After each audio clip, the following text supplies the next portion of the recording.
je t'explique, hein, comme je t'ai dit, à chaque fois que ça bug, voilà, je te pose des questions. Quand ça bug, il y a des mecs qui vont se reconnecter au fur et à mesure. Parce qu'à chaque fois qu'on a un bug, on perd les gens en fait qui nous suivent. Donc il faut reprendre un peu du début. D'accord. Voilà. Donc on est actuellement au dépôt du blocage. On est au blocage au dépôt de carburant à Cournon dans le Puy-de-Dôme, à côté de Clermont-Ferrand pour ceux qui connaissent pas. Actuellement, je suis avec. Alors je sais même pas ton prénom. C'est comment ton prénom? Hicham. Alors je suis avec Hicham. Au moment où le périscope a bugué, hein, parce que j'ai des problèmes, j'ai ma batterie qui est en surchauffe en fait. Au moment où on s'exprime avec Hicham, donc il expliquait qu'il n'était pas syndiqué, qu'il était solidaire du mouvement, qu'il était là pour soutenir les gars, et qu'il est venu donc le jeudi pour la première fois, parce que je rappelle que le mouvement ça fait 5 jours qu'il dure, hein, c'est ça Hicham? Ouais, c'est ça. Et tu étais en train de dire, donc tu étais passé jeudi, on s'en a arrêté là. Oui. Voilà, donc concrètement, est-ce que tu penses toi que ça va tenir en fait ce mouvement, ou est-ce que quelque part bientôt il va y avoir l'arrivée inéluctable des forces de police qui vont arriver, qui vont remblayer tout ce qui est Palette, Barnum, tout ce que vous avez mis en place quelque part, et on plie tout ça et puis on arrête le mouvement, chacun rentre chez soi. Est-ce que ça aurait servi quelque chose ou pas? Si je te dis ça, tu me dis quoi toi? Moi, pour arrêter ça, je peux vous dire, et je peux vous dire à tout le monde qui ont des enfants, qui ont l'avenir et qui pensent à l'avenir, que pour arrêter, c'est le plus facile. Ce que l'État et ce que les services d'ordre, pour qu'ils rentrent dans leur caserne, pour qu'ils restent tranquilles, fumer leur clope, jouer, nager, jouer des baskets, jouer du foot, ça c'est le plus facile.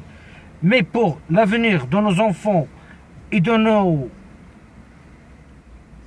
aussi, que pour rentrer chez nous, non, c'est pas ça ce qu'on cherche. Nous, on cherche à battre et de faire tout ce qu'il faut pour qu'on vive mieux. Parce que nos parents et nos grands-parents, ils ont sacrifié leur vie, leur famille, leurs jours, leur temps, leurs vacances pour des lois de travail, mais on n'est pas à hauteur.